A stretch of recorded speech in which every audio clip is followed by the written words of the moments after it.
నమస్తే అన్న అందరికీ నమస్కారం. మధ్యప్రదేశ్లో నిర్భయ తరహాలో దారుణమైన సంఘటన చోటు చేసుకుంది.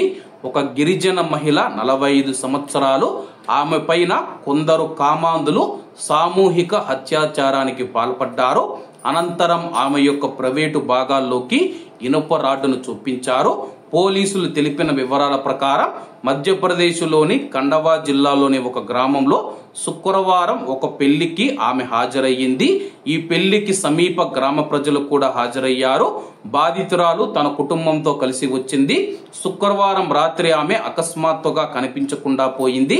శనివారం ఉదయం గ్రామంలోని ఒక ఇంటి వెనుక బాధితురాలు పడి ఉండటాన్ని కొందరు మహిళలు గమనించారు. వెంటనే ఆమె యొక్క కుటుంబ సభ్యులు ఇంట్లోకి తీసుకువెళ్లారు. తనపై జరిగిన అఘాయిత్యాన్ని చెప్పే ప్రయత్నంలోనే ఆమె తుదిశ్వాస విడిచింది. చాలా చోట్ల తీవ్రమైన గాయాల గుర్తులతో శరీరమంతా రక్తం కారుతూ ఉంది.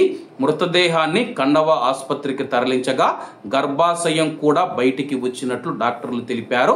బాధిత కుటుంబం శనివారం మధ్యాహ్నం పోలీసులకు ఫిర్యాదు చేసింది. రోహిణి చౌకీ పోలీసులు గాలింపు చర్యలు చేపట్టి బాధితురాలి గ్రామానికి చెందిన 2 అనుమానితులను అదుపులోకి తీసుకున్నారు. బాధితురాలికి 2 కుమారులు ఉన్నారు. మహిళ పైన సామూహిక అత్యాచారం జరిగిందని అదుపులోకి తీసుకున్న అనుమానితులను విచారిస్తూ ఉన్నట్లు పోలీసులు తెలిపారు. ప్రస్తుతం ఉన్న సమాజంలో చూసుకుంటే ఇటువంటి రాక్షసులు కామాంధుల వల్ల మహిళలకు భద్రత లేకుండా పోతూ ఉంది. ఎక్కడికైనా పెళ్లిళ్లకు వెళ్ళినా, గుళ్లకు వెళ్ళినా, ఎక్కడికైనా ఇతర ప్రాంతాలకు వెళ్ళినా సరే కానీ ఇటువంటి సంఘటనలు జరుగుతూ ఉన్నాయి. కాబట్టి మహిళలు జాగ్రత్తగా ఉండాలని కోరుకుంటూ అందరూ బాగుండాలి, అందులో మనం ఉండాలి. అందరికీ నమస్తే అన్న. జై హింద్.